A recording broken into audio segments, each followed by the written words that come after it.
Hello everybody, welcome to number 27. I'm Jack and today I'm here with another 155. This is a fabulous Busso V6.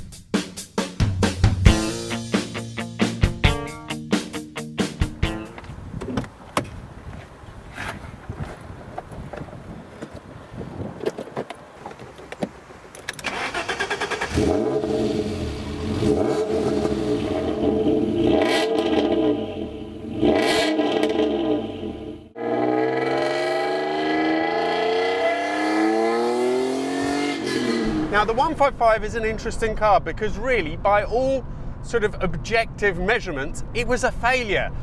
So it sold in it was produced, sold in 200,000 units, which is even less than the 75, which was a really quirky car, but actually much loved in many ways. 370,000 of those were sold. But even more incredible is that the BMW E36 3 Series, which this was supposed to compete with, that sold in, are you ready? 2.7 million. 2.7 million were sold. That is just incredible, and it shows you that really Fiat, because it was Fiat then that owned Alfa, failed with this car to deliver. Also, when the first sort of journalists got their hand on the Series 1, it was quite widely panned because it didn't go like an Alfa, it didn't handle like an Alfa, it had the old Alfa engines which were a bit strangled by regulations. So for the Series 2, like this one, they put the new engines in, which was Fiat designed but with Alfa heads, but they also widened the track and quickened the steering, and it made a massive difference.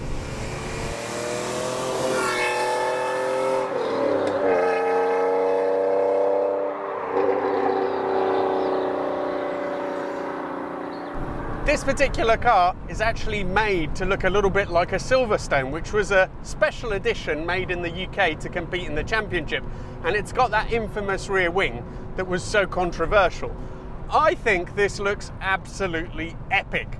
I know people don't like 155s, but this one, can you really not like it? It's been lowered, it's got those wheels, the wing, it's a little bit more color coded, and I think it looks absolutely brilliant.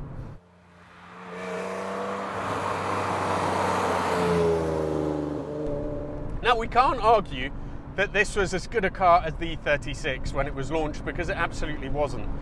The E36 had multi-link rear suspension versus the more conventional setup of struts that the 155 had.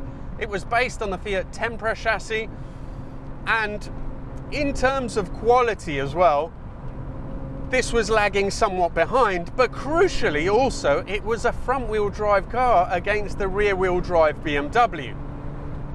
Does that mean, though, today, that it's still a car that's just not worth considering?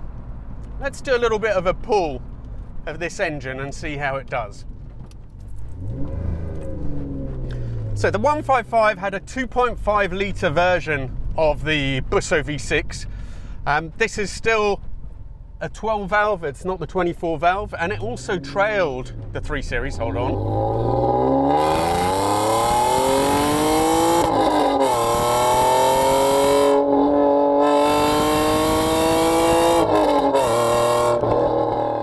And it also trailed the 3 Series with 190 horsepower compared to this car's 165. They weighed pretty much the same. So again, in all objective ways, this wasn't a true competitor to the 3 Series. The 3 Series was more expensive, and Fiat has historically tried to compete on price, which is a shame. But, and here we come to the but, today things are quite different. There are hardly any 155s about. This is such a cool car. There are loads of E36s about, and because you're not using it or relying on it as a daily, because your priorities, if you're buying a fun car, it could still be used as a daily, but your priorities are rather different if you're buying a fun car today. So the fact that the E36 was a much better car, measurably in most respects, well, there are a few things where the 3 Series can't really touch this.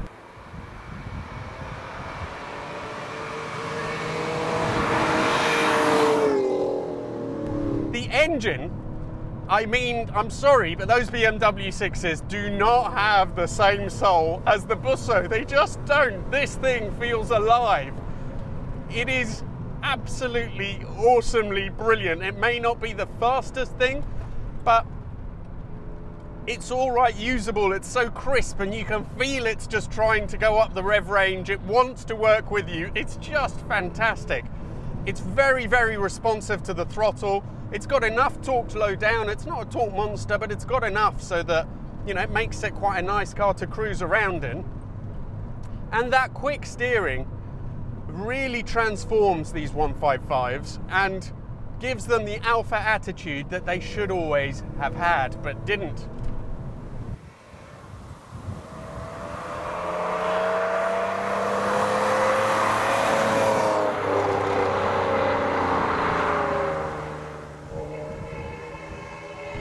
Yes, the interior definitely feels a world away from a BMW interior. It's not as well built, the materials aren't as good, it doesn't feel as solid, but it's usable, and ergonomically this was miles ahead of the 75.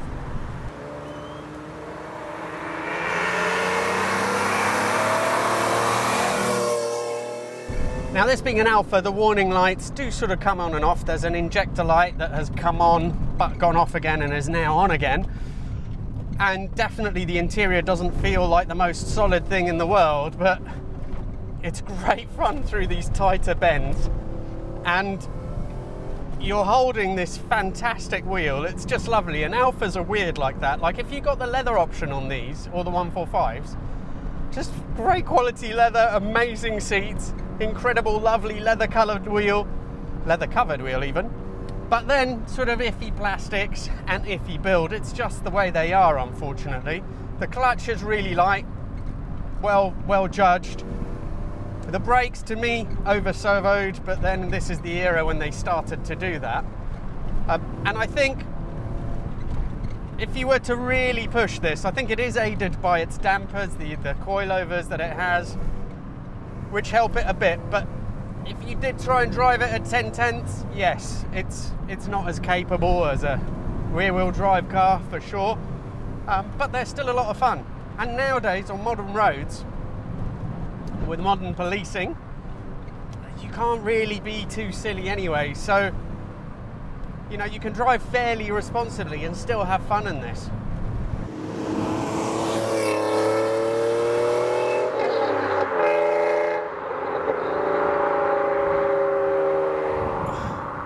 The gearbox on this one, I think, probably could do with some new bushers, but again, the throw is quite long. It's not the best part of the car, but it's okay. Now let's see if we can get past this chap. Yes, we can. 155 power.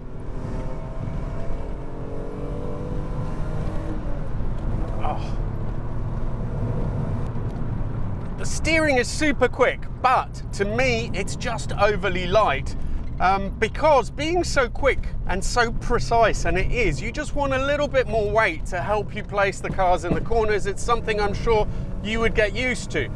As you push through the corner, you get some benign sort of front end understeer. When you're powering out, it pulls a little bit from side to side. There's a bit of torque steer, but it is all part of the character. And although you will not get the oversteery fun that you would get in an E36, this does have some trump cards.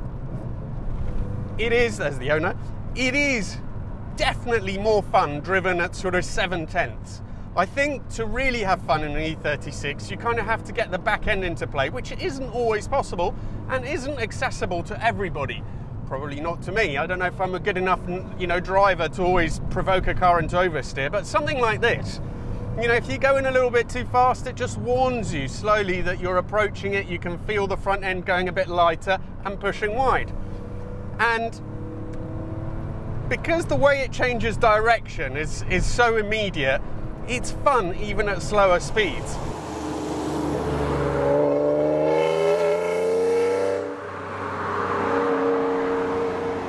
I mean, it's a different kind of drive. Technically, it isn't as good as the Beamer, but I'd say that 80% of the time, it's a lot more fun.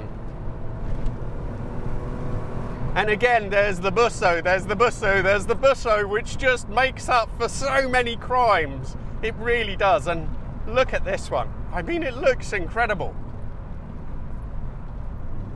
This car also, although it looks really good, has got 124,000 miles. So it's not even a low mileage car, and it seems to have sort of survived fairly well.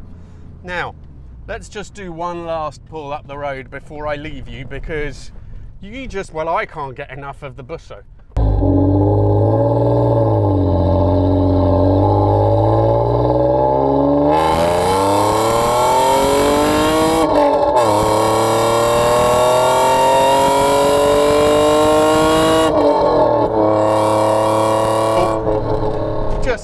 What an awesome engine, it's just incredible. Now this is what I found recently. I did a video on a 145 Cloverleaf. I'm not sure if it's been out yet or not, but objectively that wasn't as good as the French competition probably at the time.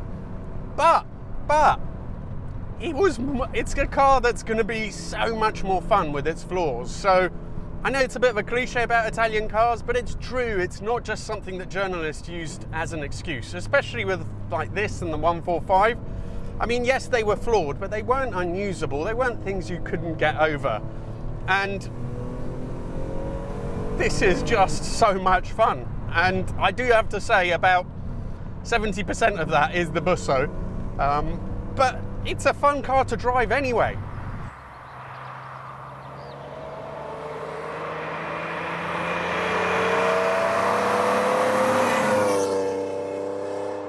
So if you're looking for a fairly practical but interesting little saloon car, should you buy one of these over a 3 Series? Well, it just depends on what you're looking for, but if you want something different, if you want something that draws admiring looks, especially if you sort it out like this car, you know, the paint, the bodywork is a bit more color-coded, the wheels, lowering it a little bit and making it like a touring car, I think this is so much more interesting than a 3 Series. I'm not knocking a 3 Series, and it would make a much better daily, but this is a much more interesting car without doubt. Thank you all so much for watching. It's much appreciated. Please do subscribe if you haven't. It really helps the channel, and I really look forward to seeing you for the next video. Thank you very much to Taina Batteries also for sponsoring. Do check them out if you need any car batteries, because they are fantastic, really well priced and brilliant to deal with. There's a discount code in the video description. Thank you.